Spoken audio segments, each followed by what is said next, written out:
Justin Baldoni has responded. It ends with us co-star and Blake Lively mini-me, Isabella Ferrer, with a scorching new legal filing you do not want to miss. Isabella Ferrer has clearly never been on an aircraft, or she just never listens to that message. Well, we're here, and we're getting ready to take off. So flight attendant, prepare the cabin for takeoff. This has just got Blake and Ryan written all over it, and her arguments are so weak.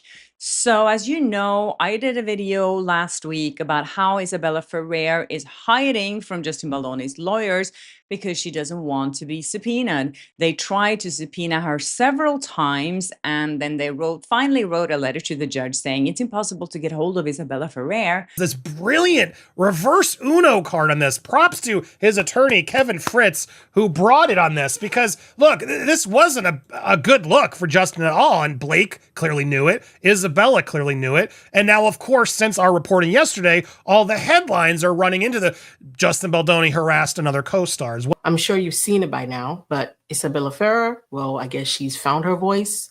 She's no longer in hiding, or has the check just cleared? You know, the Blake Lively check. Because Isabella Ferrer is singing a completely different tune and bigging up her chest, quite big on the docket, considering her lawyers are now calling Justin Baldoni all sorts of names and throwing all kinds of accusations around her behalf, so we have to try and subpoena her in a non-traditional way. Now, Isabella Ferrer is responding, and she's calling out Baldoni's lawyers, saying they are bullies, and this is harassment. She's referring to herself as a non-party here. I find that interesting in the first place because, as you know, the court and Blake Lively's team referred to us, content creators and journalists, as third party. So we are more involved in this than Isabella Ferrer, who says she's a non-party. The sort of anybody who's not paying attention, that's what they're going to take away from this. And that's just so disgusting. Look, I learned how to say this girl's name, Isabella Ferrer. Now I know who you are a little bit more, but not in a good way. I've been defending you. I've backed off from, like, leave her alone, of course, but girl, what are you doing? What are you doing?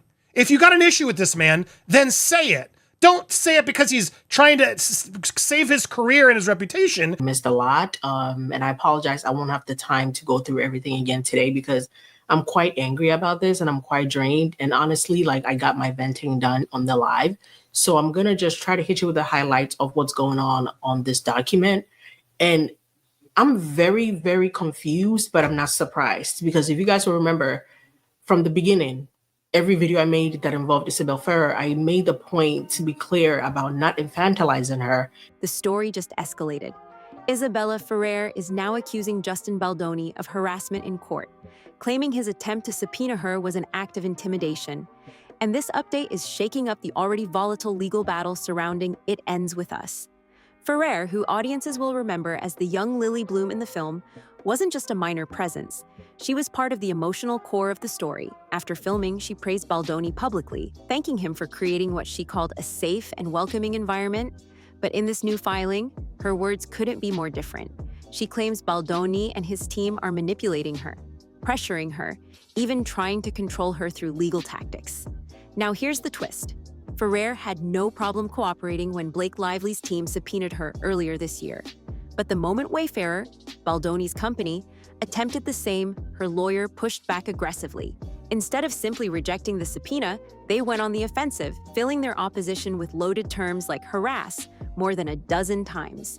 Baldoni's legal team calls it exactly what it looks like, an attempt to create headlines, not arguments. They've gone so far as to offer an easy way out, saying Ferrer could be excluded from the case entirely if she wants no involvement. But Ferrer's lawyer insists it's bigger than that. It's about protecting her rights, covering her legal fees under an indemnity clause, and standing up against what they say is unfair pressure. It's a move that turns Ferrer from a side character into a key figure in the Lively Baldoni showdown. And now all eyes are on how the court will respond. What makes this filing so powerful is the way it reframes the entire situation. Isabella Ferrer isn't just saying she doesn't want to be part of the case, she's accusing Justin Baldoni of crossing the line. In her team's words, the subpoena wasn't a normal legal request. It was a calculated move meant to intimidate. They claim it wasn't about facts or testimony, it was about control. But here's where the details really matter. Back in February of 2025, Blake Lively's own legal team issued a subpoena to Ferrer. Her lawyer accepted it without hesitation, and Ferrer cooperated fully. Nothing about that process was described as harassment. She gave what was required and moved on. But when Wayfarer, Baldoni's company, issued its own subpoena months later, suddenly it became a full-blown battle. Ferrer's lawyer not only refused to accept it, he filed a lengthy opposition filled with heavy words like harass, manipulation, and extortion. And Baldoni's response was swift. Because that's something a lot of creators were doing, a lot of people were doing in general. Oh, let's give her grace. Oh, she's a kid. Oh, she's new. This is just her beginning in the industry. She doesn't know what to do. And I hated the sentiment. His attorneys argued that trying to subpoena a witness is not harassment. It's basic procedure. Rule 26 requires that witnesses with relevant information be disclosed and made available. Since Blake Lively herself identified Ferrer as someone with valuable testimony, Baldoni's team insisted they had every right to ask for her cooperation. Even more surprising, Baldoni's side highlighted Ferrer's own past words. After wrapping her role as young Lily Bloom, she publicly thanked Baldoni and praised him for making the set feel safe and supportive. Those statements are now being twisted, with Ferrer's lawyer saying Baldoni was appropriating her narrative just by reminding the court of her earlier praise. It's this contradiction that has people questioning Ferrer's sudden shift.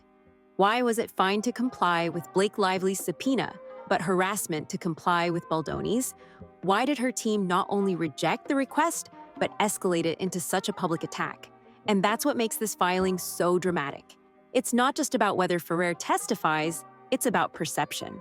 By loading the opposition with words like harassment, the filing all but guaranteed the media would run headlines framing Baldoni as an aggressor. And that shift in public narrative could be just as damaging as anything said in court. Justin Baldoni's legal team didn't waste a second before hitting back. Their response wasn't just defensive. It was sharp, detailed, and built to dismantle every claim Ferrer's filing made. They called her opposition an inappropriate attack, pointing out that most of it had nothing to do with the actual issue of service. Instead, they argued, it was a document designed to smear Baldoni and his company in the court of public opinion. One of their strongest arguments? The subpoena wasn't harassment, it was necessity. They reminded the court that Blake Lively herself had already named Isabella Ferrer as someone with critical information when she disclosed her witness list. And more than that, Ferrer had already accepted one subpoena without issue. So why suddenly claim the second was a form of intimidation? To Baldoni's lawyers, the timing and wording looked suspiciously coordinated. They also pushed back on the claim that they hadn't tried hard enough to find Ferrer. Her opposition suggested they could have gone through her talent agent or even done a skip trace. But Baldoni's team came armed with proof, showing that the addresses they used weren't random guesses. They were backed by due diligence. And more importantly, they said Ferrer already had legal representation. She's not a child. A child knows right from wrong. Just because they do wrong doesn't mean they don't know it's wrong. They know. Everything is a choice. Even my child, who is 6 years old, looks me dead in the eye, doing things he knows he's not supposed to do, but he's waiting for the reaction. Making it both unnecessary and unprofessional to track her down through agents. Then came the turning point in their argument, the stipulation offer. Baldoni's side told the court they were willing to agree that none of Ferrer's testimony, communications, or documents would ever be used in this case. If that's what she really wanted, in other words, they gave her a clear way out. But if Ferrer's team refused that stipulation and kept resisting, Baldoni wanted the court to exclude her entirely as a witness. To his lawyers, this wasn't about harassment, it was about fairness. If Blake Lively could use Ferrer's testimony to build her case, then Baldoni's side deserved the same access. Shutting that down, they argued, was not justice. It was obstruction. But here's where things get even more layered. Because behind all the filings and legal jargon sits the bigger war, the clash between Blake Lively and Justin Baldoni. And Isabella Ferrer may have just become the newest pawn in that fight. To really understand why Isabella Ferrer's filing matters, you have to zoom out and look at the larger storm it's tied to. The heart of this entire drama is Blake Lively's lawsuit against Justin Baldoni, a legal fight that has already gripped Hollywood for months. Back in December 2024, Lively made explosive claims that immediately set the stage for a massive trial. Baldoni didn't stay quiet. He fired back with a defamation countersuit, arguing that Lively's accusations weren't just false, but deliberately designed to destroy his reputation. That counterclaim was later dismissed in June 2025, but by then the feud had already spiraled into one of the industry's most closely watched battles. The trial date? March 2026, and everyone knows it's going to be huge. Now, this is where Isabella Ferrer comes into play. She may not be a headliner like Blake Lively, but her testimony could be valuable. Why? Because she was there on set, playing the younger version of Lively's character. She had direct interactions with Baldoni during production. She saw how the environment functioned, and in court, even seemingly small witnesses can help establish a broader narrative. Blake Lively recognized that early on. She listed Ferrer in her witness disclosures and subpoenaed her back in February 2025. Ferrer complied, giving Lively's side exactly what they wanted. But the moment Baldoni's team tried to request documents and testimony, everything turned into a standoff. And that standoff now matters more than ever. And you either have to give them the reaction they want or the opposite. Either way, it's a choice, and they know they're making it. Now, it's debatable, how young a person has to be to know absolute right from wrong. But to try to say Isabella Ferrer, a 24-year-old woman, pushing 25 in a matter of months. Because this trial isn't just about two celebrities. It's about perception in Hollywood. If Baldoni can't access the same witnesses Lively already tapped, it gives her a strategic edge in the courtroom. That's why Wayfarer insists Ferrer's cooperation is fair game. But Ferrer's pushback feeds perfectly into Lively's broader narrative. Baldoni as the aggressor, Baldoni as the one crossing lines. So when you see the headlines, Justin Baldoni, harassing actress with subpoena, understand that this isn't just about one filing.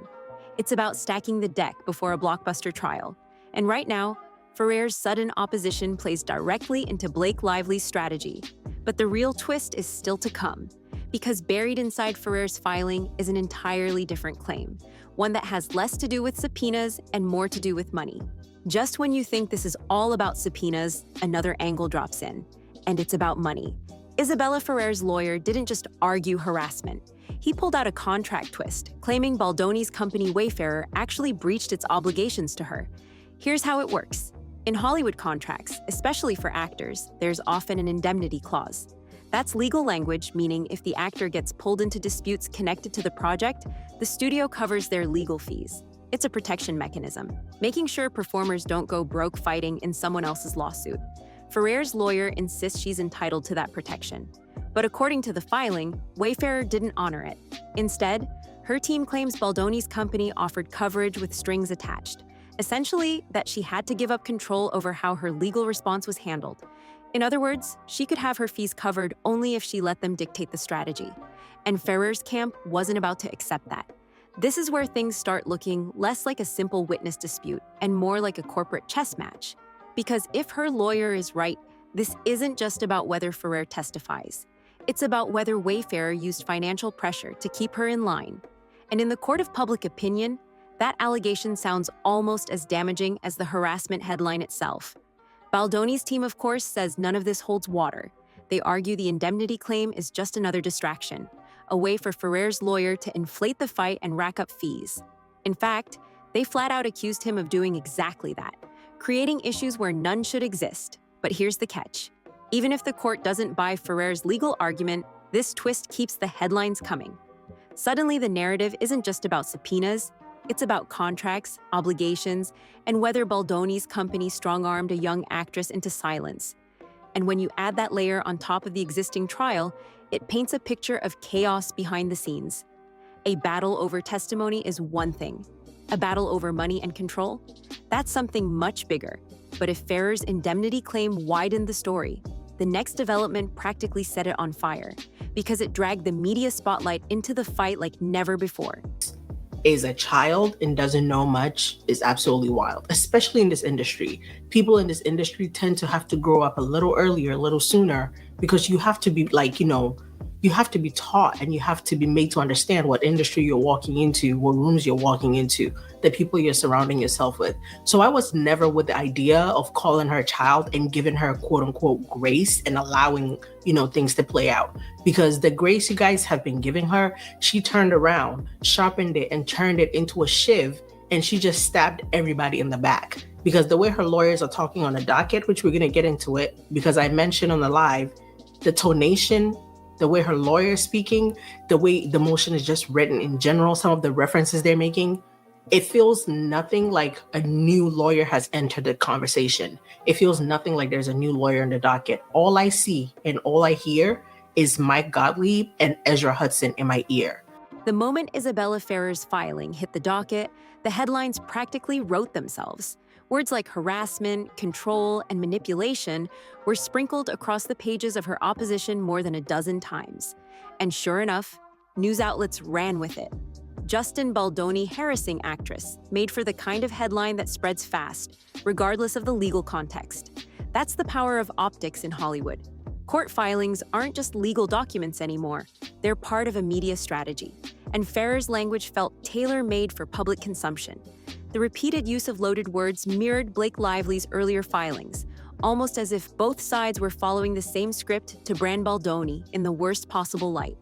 For Baldoni's team, that was the most frustrating part. They argued in their response that the opposition wasn't really about the subpoena at all. It was about creating a narrative. A narrative where Baldoni looks like the aggressor, even though subpoenas are standard practice in litigation. They even pointed out that this was the same Ferrer who had once described Baldoni as a supportive mentor. To them, it was clear. The filing wasn't built for the judge, it was built for the press. And the press didn't miss a beat. Entertainment sites, gossip blogs, even mainstream outlets jumped on the story. For casual readers who aren't tracking the fine print of lawsuits, the details barely mattered. The word harassment was enough to shape opinions. It tapped into an existing storyline, the ongoing battle between Blake Lively and Justin Baldoni, and added a fresh character into the mix. That's what makes this PR spin so effective.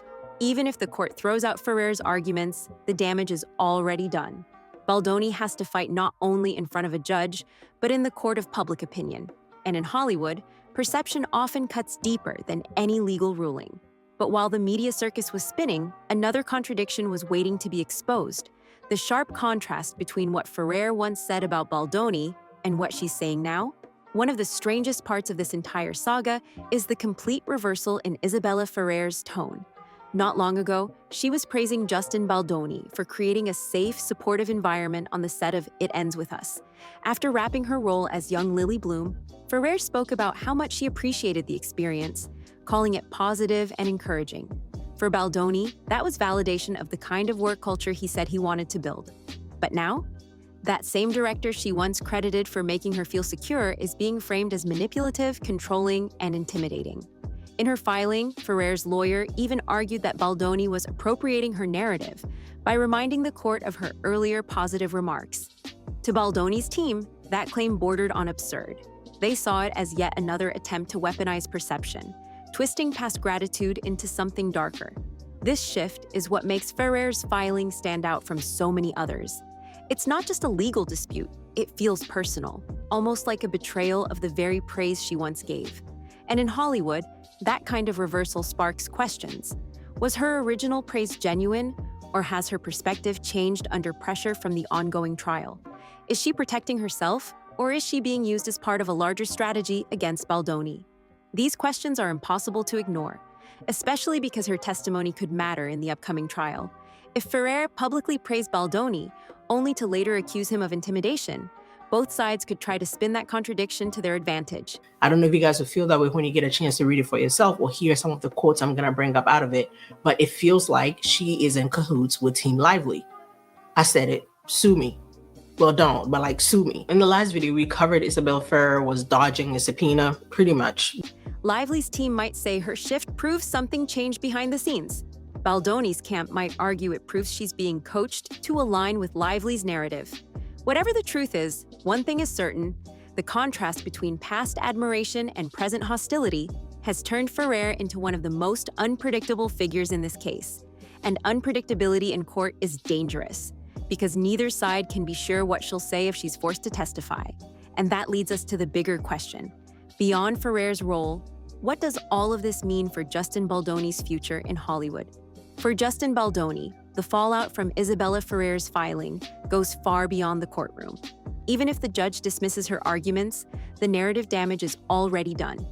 In Hollywood, where perception is everything, being branded with words like harassment can linger far longer than any ruling. This comes at a critical moment for Baldoni. Not only is he locked in a high-profile legal clash with Blake Lively, but he's also trying to balance his image as both a director and actor. His company, Wayfarer Studios, has worked hard to position itself as a socially conscious, uplifting brand in the industry. But these filings, and the media storm they create, chip away at that polished reputation. It's the kind of distraction no studio wants hanging over their projects. And make no mistake, Hollywood is watching closely. Studios, streamers, and investors tend to shy away from controversy, no matter how thin the legal arguments may be. Even whispers of misconduct can influence whether someone gets funding or whether a film finds a distributor. So when Ferrer's filing blasted across entertainment news sites, it didn't just add pressure to Baldoni's legal team. It put his professional future under a microscope. The real risk here is less about losing in court and more about losing in credibility. If Baldoni becomes the face of ongoing disputes, it makes it harder for him to pitch projects, attract collaborators, or protect the reputation of Wayfarer. Even if he eventually clears his name, the process could leave scars that take years to heal. That's why Baldoni's response has been so aggressive. By offering to exclude Ferrer entirely, he's trying to show the court and the public that he's not chasing her down. He's simply trying to level the playing field against Blake Lively's team. But whether the public sees that nuance is another story. At the end of the day, this fight isn't just about one witness. It's about control of the narrative. And right now, Baldoni is battling to prove that Ferrer's filing is nothing more than a distraction in a much larger war. But the story doesn't end here. Because when you pull back, what's really happening is a clash between courtroom drama and public perception. A reminder that in Hollywood, the fight for reputation is just as fierce as the fight for justice.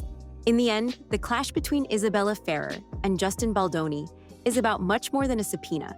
It's about how narratives are built, how headlines are crafted, and how perception can be weaponized in Hollywood.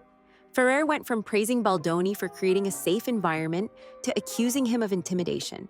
And that reversal alone is enough to fuel speculation for months. Legally, Baldoni's team is confident.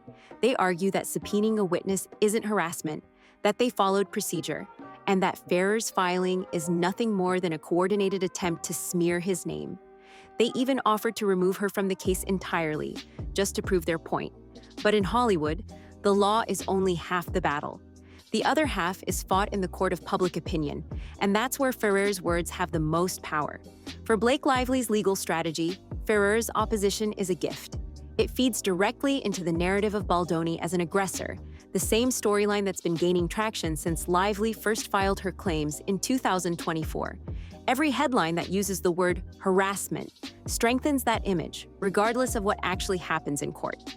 For Baldoni, the danger is clear. Even if he eventually wins legally, the damage to his reputation could linger. Studios, investors, and collaborators don't always wait for verdicts. They react to perception. And right now, the perception is messy. That's why this story feels bigger than just one witness fight. It's a reminder of how fragile reputations are in Hollywood and how quickly alliances can shift. One day, an actress is praising her director. The next, she's accusing him of manipulation. And once that change is written into a legal filing, it becomes permanent. It lives in headlines, in records, and in the way people remember the case. So the question left hanging is this: is Ferrer protecting herself, being pulled into a larger PR war, or revealing something deeper about Justin Baldoni that no one saw coming? Whatever the answer is, one thing's certain: this battle is only just beginning, and its impact will echo far beyond the courtroom.